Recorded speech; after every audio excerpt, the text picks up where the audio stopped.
Cerita legenda pohon Speu.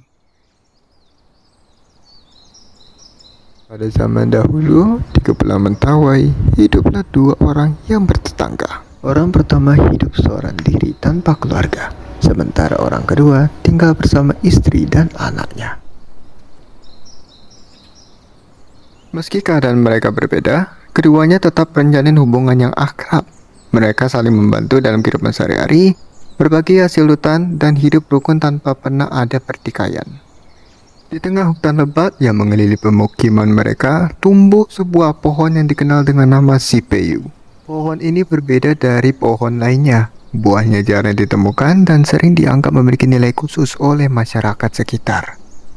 Beberapa orang bahkan percaya bahwa pohon itu menyimpan sesuatu yang misterius, sehingga tidak semua orang berani mendekatinya. Hari demi hari, kedua orang itu tetap menjalani kehidupan mereka seperti biasa.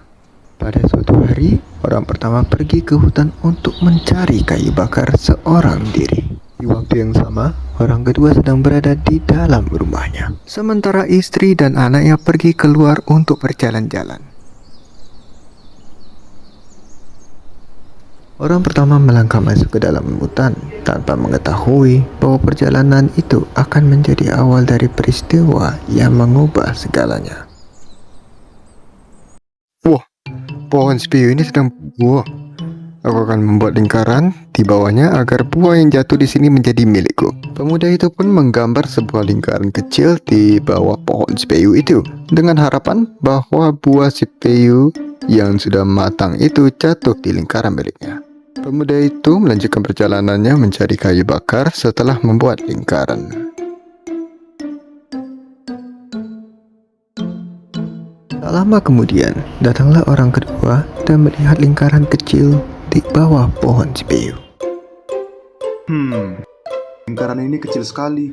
Jikalau aku membuat lingkaran yang besar, mungkin buah Speu besar akan jatuh di lingkaranku. Keesokan harinya, orang pertama datang kembali ke hutan. Dia melihat buah Speu kecil di dalam lingkaran miliknya, dan juga buah Speu besar di dalam lingkaran lain. Dengan keserakahannya, ia menukar posisi dari dua buah itu. Tak masalah. Tidak akan ada yang tahu bila aku menukar posisi buah kecil milikku ini. Beberapa saat kemudian, orang kedua datang dan melihat buah Speu kecil di lingkaran miliknya. Aneh, buah Speu kecil ini tak sama dengan jejak pasirnya.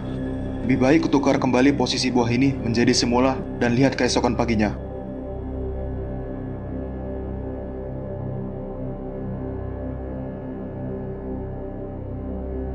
Keesokan harinya, orang kedua itu datang lebih awal dan bersembunyi.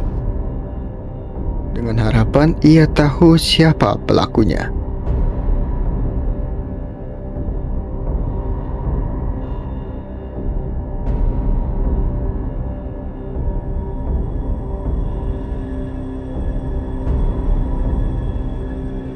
Betapa kagetnya ia melihat orang pertama datang dan menukar kembali posisi buah tersebut. Jadi benar kau yang menukar buah itu? Mengapa kau serakah itu? Aku serakah? Padahal kau adalah tetanggaku. Ya memangnya kenapa? Karena aku datang lebih dulu. Lagian, datang dari mana aku bisa tahu bahwa yang menggambar lingkaran itu kau? Masalahnya adalah lingkaranmu itu kecil. Aku menggambar dengan lingkaran yang lebih besar karena aku tahu pohon Speu ini memiliki buah yang lebat. Tapi bukan berarti kau dapat menukar seenaknya. Iya, biarlah aku tukar seenaknya. Lagian kan aku datang lebih dulu. Lalu, buah yang lain pun juga masih banyak. Ambil saja yang lain. Kenapa harus memperdukan buah yang kutukar ini? Maksudku bukan seperti itu. Tapi ya sudahlah. Apa maumu sekarang? Ini. Sungguh aneh sekali jika kau pikirkan saat ini. Hanya karena masalah buah ini saja, kau sudah mengeluarkan sifat asli jelekmu itu. Bahkan tak sepatah kata pun di antara mereka berdua. Mereka masih saja tetap saling membenci hingga beberapa hari kemudian. Serba salah jika ku marah dengan orang sekeras kepala itu. Tak ada gunanya. Kekesalan itu pun akhirnya meluap dan dengan pikirannya yang sedang tidak tepat, ia pun bertengkar dengan sang istri untuk tetap ingin pindah dari pulau ini. Singkat cerita, setelah pertikaian yang sengit di antara mereka semalam, sang istri pun pasrah dengan keadaan yang pada akhirnya mereka memilih pindah ke pulau lain dengan harapan memulai kehidupan yang lebih damai.